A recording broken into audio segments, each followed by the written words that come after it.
نبی صلی الله علیه وسلم چې کله وفات کېدلو ډېره سختي پې وه، سخته سختي پې وه. د بچو به فاطمه او عایشې به اوبه راغوستلې او مخ لاس سودا به ورته لمدوله، ډېر تکلیف پې و. نو د فاطمې رضی الله تعالی عنها به چې وایي زما د پلار مصیبت نو وایي زما د پلار سخت دی، نو دومره عجیب پلار مې چې الله رب العالمین ورته جبریل په خدمت کې لګولی، قرآن یې وله ورکړی دی، زما د الله پوره تابعداري کړې ده، زما د الله دپاره هجرت کړی، زما د الله دپاره غاښ مات کړی دی، زما د الله دین یې خور کړی. هغه پلاره په تا باندې څومره تکالیف تېرېږي. نبی صلی الله علیه وسلم ورته فرمایي فاطمه بچیا مخه پکېږه، ان شاء الله تعالی ستا په پلار د اخرنۍ تکلیف د دین وروسته به تکالیف نه وي.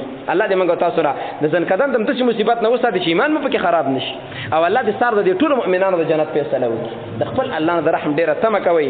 فرمایي انس بن مالک لما سقل النبي صلی الله علیه وسلم جعل يتغشاه فقالت فاطمة عليها السلام وكرب أباه فقال لها ليس على أبيك كرب بعد اليوم. فلما مات قالت يا أبتاه أجاب ربا دعاه، يا أبتاه من جنة الفردوس مأواه، يا أبتاه إلى جبريل ننعاه.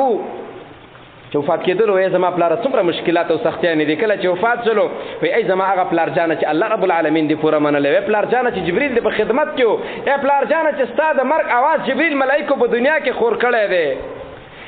نو فلما دفن قالت فاطمه کله چې خاخ کړو نبی صلی الله علیه وسلم ډېر درد و، صحابه ورته محتاج و، د کفر زور و، غربت او کمزوري او هر څه موجوده وه.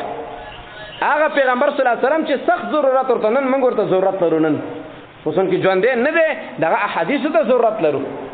نو فاطمه رضی الله تعالی عنها د انس بن مالک ته ویل دی چې کله واپس شوی ای انس یا انس اطابت انفسکم ان تحتوا علی رسول الله صلی الله علیه وسلم الترابه.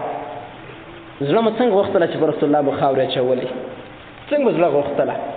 زما مؤمنان وروڼه خو پیغمبر صلی الله علیه وسلم نه دی ژوندی، په هغه باندې د ځنکدن سخته راغلې ده، ټول عمر یې د الله رب العالمین تابعداري کړې ده، ملګري صحابه دي، بیبیانې جنتیانې دي، لوڼې جنتیان دي، هغه د مرګ په حالت د ځنکدن په حالت کې د سختۍ سره مخامخ وي، او موږ او تاسو اسم نه دي کړی، بېغامه ناست یو.